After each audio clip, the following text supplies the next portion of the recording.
آپ نے اپنے بیٹے کو قتل کر دیا؟ کہا ہاں، جب تو نے حلیہ بتایا میں تبھی سمجھ گیا تھا کہ میرا اپنا بیٹا ہے. چراغ اس لیے گل کروایا، چاہتا تو میں دربار میں اس کو سزا بلا کے دے سکتا تھا، مگر مجھے ڈر تھا کہ باپ کی محبت غالب نہ آ جائے اور انصاف کا فیصلہ نہ ہو سکے، اس لیے میں نے یہ تدبیر کی. چراغ اس لیے گل کیے گئے کہ بیٹے کی محبت دل میں نہ آنے پائے، ہاتھ نہ تھرتھرائے، ہاتھ نہ کانپے، انصاف کا تقاضا پورا ہو. یہ جو تڑپا کٹا گرا یہ انصاف کا تقاضا ہے، اور جو میں رو رہا ہوں یہ باپ کی محبت کا تقاضا ہے. یہ انصاف ہے، اس میں ہم نے اپنے پرائے نہیں دیکھے. شیر شاہ سوری جیسے بادشاہ نے جب یہ نہیں دیکھا کہ ہندو اور لڑکی ہے. میں یہ بتانا چاہ رہا ہوں کہ چاہے کملیش تیواری ہو، چاہے کوئی اشرف علی نام کا مسلمان ہو، یا چاہے کوئی گنگوہی نام کا مسلمان ہو، جرم اگر ایک ہے تو سزا بھی ایک.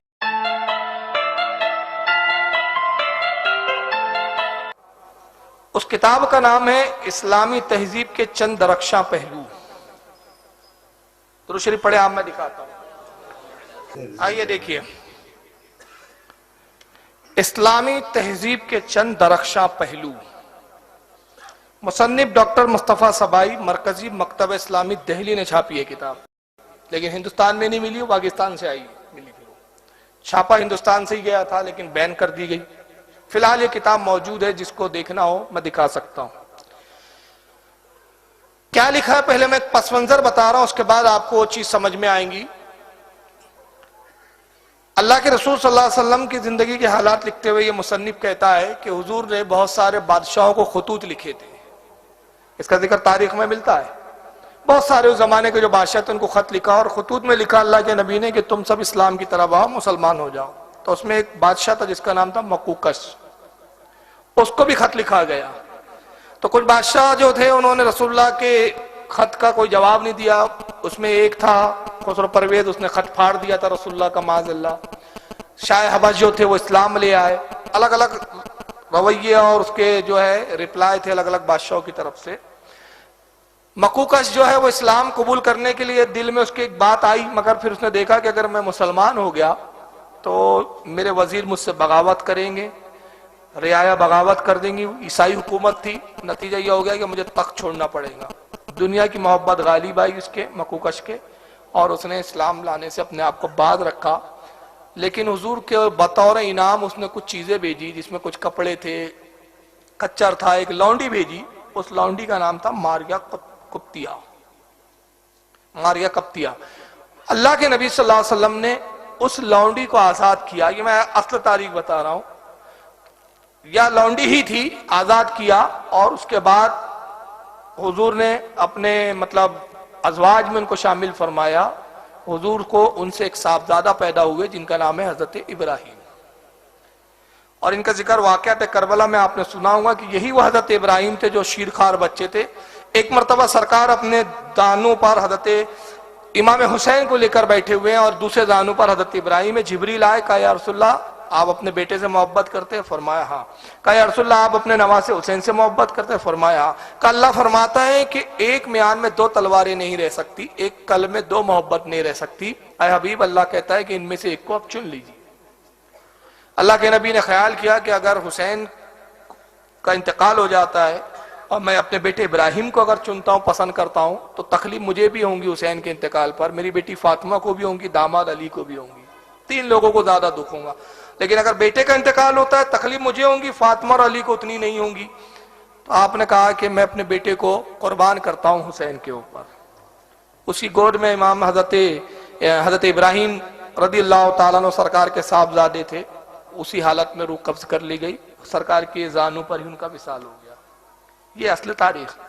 آئیے خبیث اس واقعے کو کیسے لکھتا ہے ذرا دیکھیے. یہ مسلمان ہیں یہ لوگ، اور اگر ایسے مسلمانوں کی جماعتیں صحیح ہے اور پھر آپ کہیں کہ یہ مولویوں کے جھگڑے، تو پھر میں سمجھتا ہوں کہ آپ نے بھی مسلمان ایمان لایا ہی نہیں، دوبارہ کلمہ پڑھنے کی ضرورت ہے پھر آپ کو بھی. آئیے دیکھیے صفحہ نمبر اس کا 116 ہے. وہ پورا واقعہ لکھ رہا ہے، اور واقعہ لکھ کے یہاں آتا کہتا ہے کہ اس نے ایک وفد بھیجا حضور صلی اللہ علیہ وسلم کے پاس، اور اس وفد نے حضور سے بحث کی. تو آپ نے نہایت ہی توجہ سے ان کی باتیں سنی. اب بڑی نرمی اور احترام اور حسن اخلاق سے بحث کا جواب دیا، اور رسول اللہ صلی اللہ علیہ وسلم نے مقوقس کا ہدیہ قبول فرمایا، اور اس کی بھیجی ہوئی لونڈی کو بھی قبول فرمایا، اور اس سے زنائے شوئی کے تعلقات قائم ہوئے. اور اس کے بطن سے آپ کے صاحبزادے ابراہیم پیدا ہوئے جو چند مہینے زندہ رہے. یہاں رسول اللہ کے لیے کیا لفظ استعمال کیا اس نے کہ حضور نے زنا کیا اس سے، اور اس سے بھی بیٹا ہوا. مجھے بتائیے معاذ اللہ اگر ہمارا نبی زانی تھا، نعوذ باللہ من ذالک، اس سے پڑھ کر بھی کوئی توہین ہو سکتی ہے؟ اور استغفر اللہ 100 بار، کروڑ بار، اربوں بار معاذ اللہ. اگر معاذ اللہ ثم معاذ اللہ نعوذ باللہ من ذالک حضور پر اگر زنا کی تہمت لگائی جائے تو حضرت ابراہیم پر کیا حکم لگے گا؟ پھر کون سے صاحبزادے کہلائیں گے بھائی؟ میں جملے نہیں کہہ رہا ہوں، آپ کو سمجھنا پڑے گا، کیونکہ میرا عشق اجازت نہیں دے رہا کہ ہر بات کو میں ہر جملے میں دہرا کے آپ کے سامنے رکھوں. اب مجھے آپ انصاف سے بتائیے، وہ لوگ جو دیوبندیوں کے طرفدار ہیں، وہ لوگ جو جماعت اسلامی کے طرفدار ہیں، وہ لوگ جو اہل حدیث کو کہتے ہیں نماز پڑھتے ہیں، جو اپنے نبی کو جن کا ملا زانی لکھے، ان کی نمازیں قبول ہوں گی؟ یہ مسلمان ہیں؟ تو پھر آپ کا انصاف اس وقت کہاں چلا جاتا ہے بھائی کہ ایک گستاخی کافر کرے تو آپ پوری دنیا میں احتجاج یہ سب کرتے، اور وہی بات نام نہاد مسلمان کرے تو آپ کہتے ہیں ملاؤں کا جھگڑا ہے. تو انصاف پھر کہاں ہے آپ کے پاس؟ مجھے نہیں معلوم اس کا مصنف زندہ ہے یا مر گیا.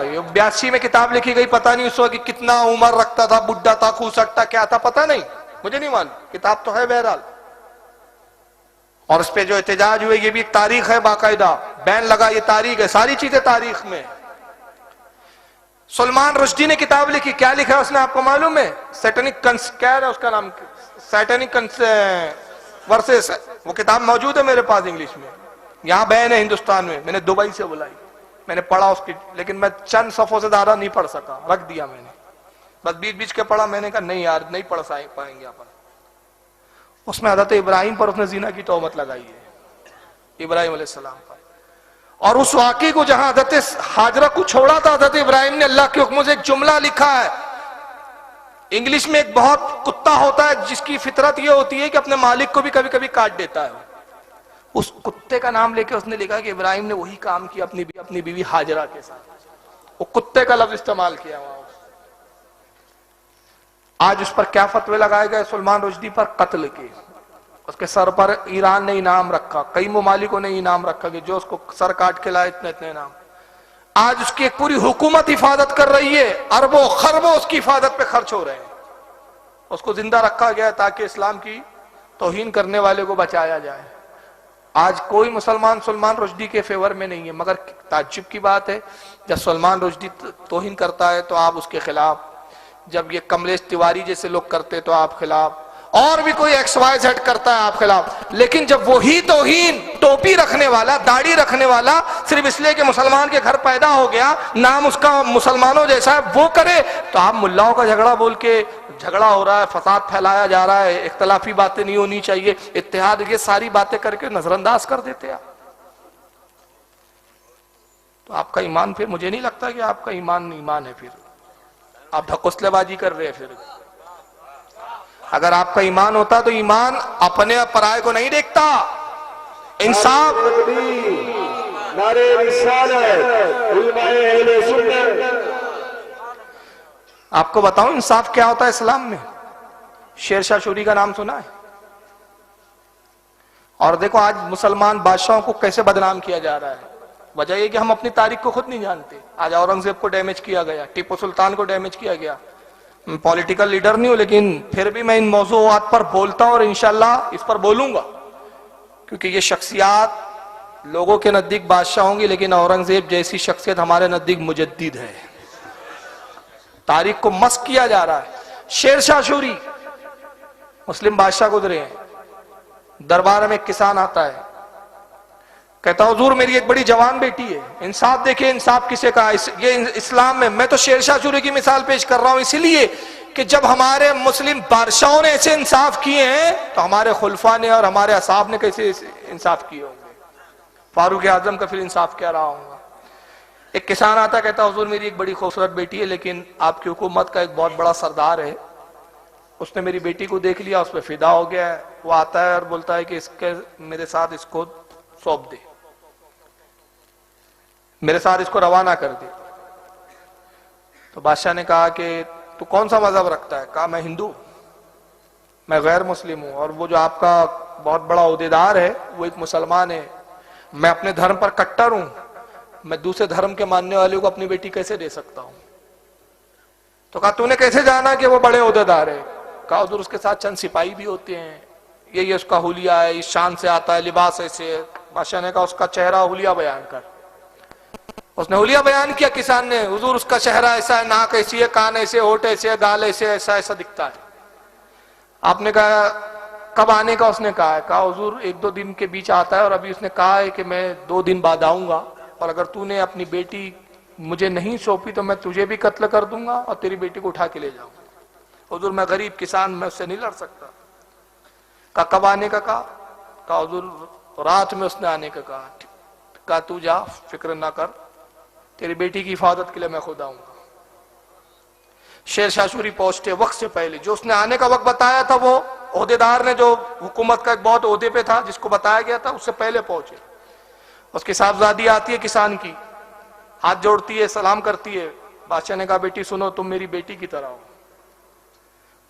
وہ شخص آئے گا، میں تمہارے کمرے میں پیچھے چھپ جاؤں گا، تم مجھ سے محبت کا اظہار کرنا، بھگانا مت، بلکہ ہاتھ پکڑ کے اس کو اپنے کمرے میں لانا، اور جب کمرے میں لا چکو تو اپنے پلنگ پر بٹھانا۔ اس کو ایسا ظاہر نہیں ہونا چاہیے کہ میں یہاں چھپا ہوں، اس کے قتل کے ارادے سے آیا ہوں، اس کو یہ لگے کہ تم گویا راضی ہو گئی ہو، اور جب وہ تمہارے ساتھ بستر پہ بیٹھ جائیں، محبت کی باتیں کرے، تو تم بہانہ کر کے چراغ کو گل کر دینا، باقی کام میں کر دوں گا۔ اس لڑکی کو سمجھایا بادشاہ نے، دیوار کی آڑ میں، دروازے کی آڑ میں چھپ گیا۔ یہ عہدیدار آیا حکومت کا، اس نے آواز لگائی کسان کو، کسان آیا ہاتھ جوڑ کے، کہا مائی باپ ہم آپ سے نہیں لڑ سکتے، آپ کی جو مرضی ہے کیجیے۔ لڑکی باہر آتی ہے، کہتی ہے کہ میرا باپ نادان ہے، وہ ایک کسان ہے، وہ کیا جانتا ہے دھرم اور مذہب کیا ہوتے ہیں، آپ اتنے بڑے عہدے پر ہیں، مجھے تو فخر ہے کہ میں آپ کے بیوی کہلاؤں گی، مجھے تو آپ سے محبت ہو گئی ہے۔ اس طرح کی اس نے پھسلانے والی باتیں کی۔ یہ بڑا خوش ہوا، یہ جو عہدیدار تھا حکومت کا، ہاتھ پکڑتی ہے، کمرے میں لے کر آتی ہے، بستر پہ بٹھایا، پلاننگ جیسی تھی، بٹھا کے محبت کی باتیں کرنے لگی، اور وہ سمجھا کہ گویا یہ راضی ہو گئی ہے جو میرا مقصد ہے۔ جیسے اس نے چراغ گل کیا، اندھیرا کمرے میں آیا، بادشاہ دروازے کی آڑ سے نکلا، ایک تلوار چمکی، چیخ نکلی، اور اس کے بعد وہ تڑپتے ہوئے وہیں ٹھنڈا ہو گیا۔ کسان دوڑ کے اندر آیا، چراغ جب روشن کیے تو دیکھا کہ لاش پڑی ہوئی ہے، اب بادشاہ کی آنکھوں میں آنسو ہے، بادشاہ رو رہا ہے۔ کسان تعجب میں پڑ گیا، کہا کہ بادشاہ سلامت، آپ رو رہے ہیں؟ کہا جانتا ہے جس کو میں نے مارا یہ کون ہے؟ کہا نہیں۔ کہا یہ میرا بیٹا ہے۔ کہا حضور آپ نے اپنے بیٹے کو قتل کر دیا؟ کہا ہاں، جب تو نے حلیہ بتایا میں تبھی سمجھ گیا تھا کہ یہ میرا اپنا بیٹا ہے۔